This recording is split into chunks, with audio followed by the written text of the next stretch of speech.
Olá pessoal, tudo bem? Esse é o nosso Meditando em Deus, o nosso projeto que visa edificar e abençoar a sua vida. E hoje nós vamos falar sobre um tema muito importante, que é a questão dos relacionamentos entre os irmãos. Relacionamento é a palavra-chave do estudo de hoje. Nós vamos comentar algumas coisas, algumas anotações com relação a como nós devemos nos portar com relação aos irmãos, como nós temos que olhar o outro, tanto na comunidade da fé como nos ambientes onde existem outros seres humanos, outras pessoas. Vocês vão ver que Deus é um Deus de relacionamento. Da mesma maneira que Deus deseja ter um relacionamento conosco, Deus deseja também que nós tenhamos relacionamentos saudáveis com as outras pessoas, tanto os irmãos da fé quanto aqueles que ainda não conhecem a Deus, porque através dos relacionamentos as pessoas são tocadas, são influenciadas, claro que positivamente ou negativamente. Por isso, a importância dessa palavra-chave, que é o relacionamento. Seguir a Cristo não implica não somente um relacionamento com Ele, como eu já falei, mas também um relacionamento com os outros que o seguem, ou seja, com a igreja, com o corpo de Cristo. Com eles temos muito em comum, né? Ou seja, com aqueles que são os nossos irmãos, com aqueles que fazem parte do corpo de Cristo. Uma mesma fé, um mesmo Senhor, um mesmo Espírito, um mesmo Pai e uma mesma esperança. Também com Ele formamos uma só família, família eterna de Deus. Um só corpo, uma só igreja, uma comunidade, a comunidade da fé, uma só igreja. E essa realidade nos leva a ter um relacionamento e comunhão com os nossos irmãos, né? O cristianismo não é uma ilha solitária onde você pode manter a sua fé sozinho, isoladamente. Não, não é assim. O cristianismo fala de relacionamento, fala de família, fala de corpo de Cristo, fala de comunidade de fé. E isso é muito importante nós entendermos. Vou ler aqui as palavras de Paulo em Efésios capítulo 4, de 1 a 6. Olha o que a Bíblia diz. Como prisioneiro no Senhor, dizendo aqui Paulo, rogo-lhes que vivam de maneira digna da vocação que vocês receberam. Sejam completamente humildes e dóceis, sejam pacientes, suportando uns aos outros com amor. Façam todo o esforço para conservar a unidade do Espírito, pelo vínculo da paz. Há um só corpo e um só Espírito, assim como a esperança para a qual vocês foram chamados. É uma só. Há um só Senhor, uma só fé, um só batismo, um só Deus e Pai de todos, que é sobre todos, por meio de todos e em todos. E a cada um de nós foi concedida a graça conforme a medida repartida por Cristo. Então aqui está falando sobre a koinonia. Koinonia é a palavra grega traduzida por comunhão para o português no Novo Testamento. Significa a participação de algo indivisível. Comunhão, participação em algo indivisível. A palavra grega koinonia.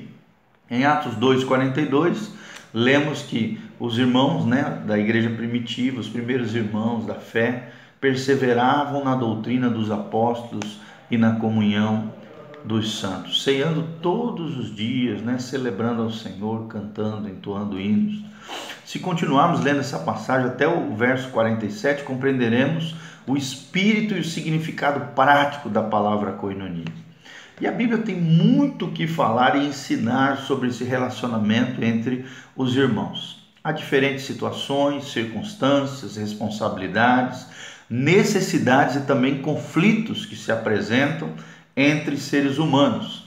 E nesse conjunto de estudos que nós vamos falar acerca de como nos relacionarmos com os outros, vamos saber como nos comportar em toda e qualquer situação de acordo com a vontade de Deus. Isso aqui é importante, seguirmos a vontade de Deus acerca dos relacionamentos ou de como lidarmos com o outro. É muito importante isso. Querido, a nossa fé se reflete em como nós lidamos com o outro. Não adianta dizer que você é crente, que é espiritual, que é madurão, que é sábio, se você não sabe lidar com outras pessoas, se você não tem inteligência, relacional, emocional. Querido, infelizmente a sua fé é vazia, é vã, é nula, porque nós não somos salvos pelas obras, mas as obras o nosso dia a dia, as nossas atitudes, o nosso comportamento validam e autenticam a nossa fé. Por exemplo, olha o que a Bíblia fala. Em Romanos 12:10, a Bíblia diz: amai-vos cordialmente uns aos outros. Será que temos realmente amado as pessoas de maneira cordial, afetiva, amorosa, graciosa? Gálatas 5:13, a Bíblia diz: sede antes servos uns dos outros pelo amor. Será que você tem servido as pessoas com amor? Os seus familiares, entes queridos, amigos, pessoas que Deus coloca no teu contato, servos uns dos outros pelo amor. Efésios 5:21, a Bíblia diz: sujeitando-vos uns aos outros. Será que você tem se submetido às pessoas que Deus tem colocado na tua vida? Será que você tem pessoas da qual você presta conta, da qual a sua vida está interligada? É nesse sentido que a Bíblia está falando. Será que você é submisso às autoridades em cada ambiente que você permeia? Você reconhece a autoridade ali, se sujeita a ela como ao Senhor? Suportai-vos uns aos outros também. Será que você tem suportado as pessoas? Colossenses 3:13. Instruí-vos e aconselhai-vos mutuamente. Será que você tem instruído outros no caminho do Senhor, aconselhando e sendo aconselhado uns aos outros, como diz Colossenses 3:16? Perdoai-vos mutuamente. Você tem perdoado as pessoas da mesma maneira que você tem recebido o perdão de Deus? Da mesma maneira que Deus tem sido gracioso, misericordioso com você, você tem perdoado o outro quando ele te ofende? Perdoai-vos mutuamente, Colossenses 3:13. Confessai, pois, os vossos pecados uns aos outros, Tiago 5:16. Fala sobre esse poder da confissão, da libertação do jugo, da culpa, do pecado, da sujeira. Quando nós confessamos os pecados uns aos outros, nós colocamos para fora aquilo que está nos afetando aqui dentro. E a sujeira sai, a podridão sai, cria também aquele laço de ligação com aquela pessoa que nós confessamos, que ora por nós, nos cobre espiritualmente. Confessai, pois, os vossos pecados uns aos outros, Tiago 5:16. E orai uns pelos outros, Tiago 5:16 também. Será que temos orado pelas pessoas que estão ao nosso redor? Preferindo-vos em honra uns aos outros. Será que temos tratado com honra e com dignidade as pessoas que estão do nosso lado? Aptos para vos admoestardes uns aos outros. Será que você é preparado para admoestar, aconselhar, orientar, instruir outros? E será que você recebe essa correção, instrução da parte de outras pessoas? Sede mutuamente hospitaleiros. Como é que você recebe as pessoas na tua casa? Como é que você trata com as pessoas que te visitam? 1 Pedro 4:9, sede mutuamente hospitaleiros. 1 Tessalonicenses 5:11, consolai-vos, pois, uns aos outros. Será que você tem consolado as pessoas que sofrem, que estão passando por um momento de dor, de angústia, de dificuldade? Consolai-vos, pois, uns aos outros. Edificando-vos reciprocamente.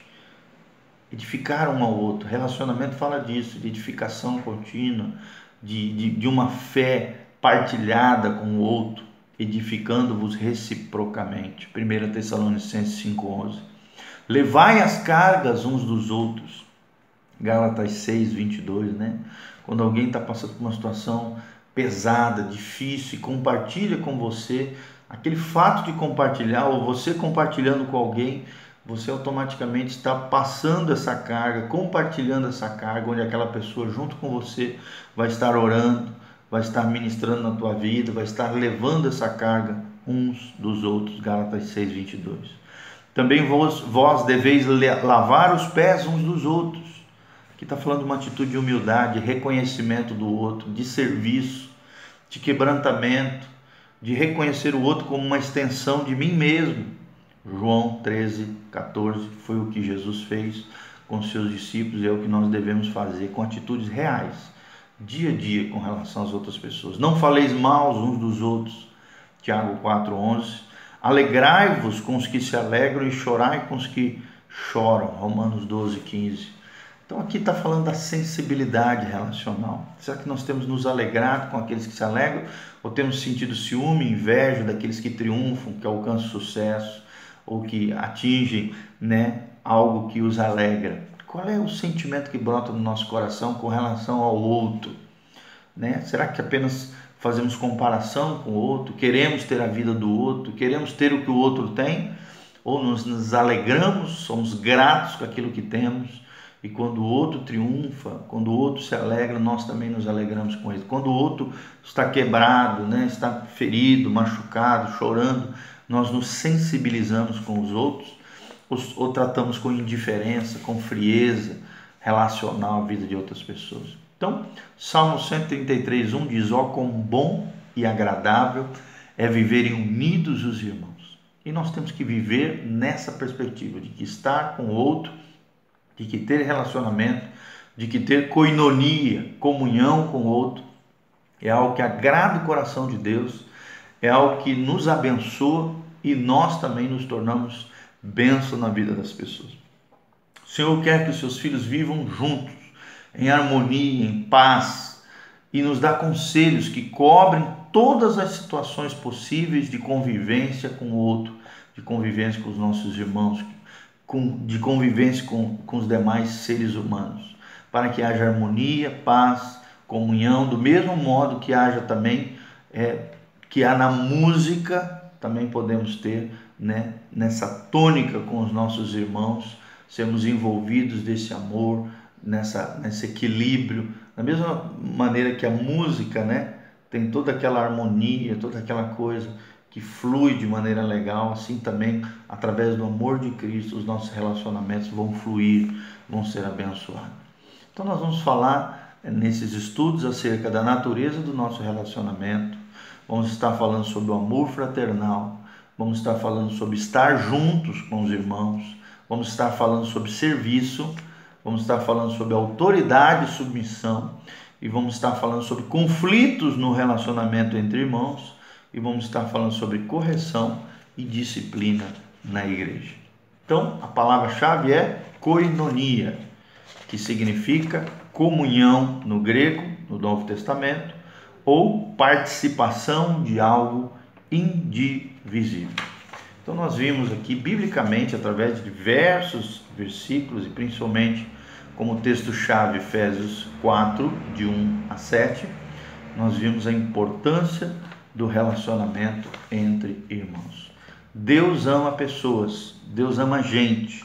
Se realmente você está conectado com Deus, você tem que ser uma pessoa que ame as pessoas, que ame gente, que tenha cheiro de gente, que tenha cheiro de pessoas, que realmente valorize os relacionamentos. O diabo veio para quebrar e destruir os relacionamentos, para acabar com tudo, para gerar guerra, confusão, violência. Mas Deus veio para restaurar os relacionamentos, reconciliar aquilo que estava roto, destruído, quebrado, desfeito, restaurando os corações e alinhando os corações de cada um dos nossos irmãos com Deus. Então, que Deus abençoe a sua vida, seu coração. Curta esse vídeo, compartilhe com outras pessoas, que Deus derrame graça e glória sobre a tua vida, em nome do Senhor Jesus. Curta lá o nosso canal, PR Giovanni, o canal que visa edificar e abençoar a sua vida, e o nosso facebook.com/meditando em Deus, um projeto que visa edificar e abençoar a sua vida, no nome de Jesus.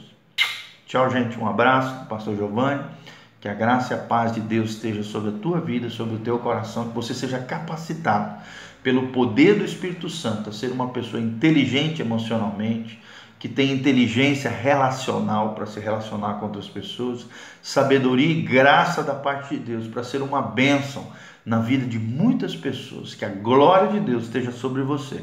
E da mesma maneira que Jesus tinha capacidade de influenciar e abençoar muitas vidas, você também seja um abençoador, como foi o nosso Senhor e Salvador, Jesus de Nazaré. Que Deus te abençoe no nome de Jesus.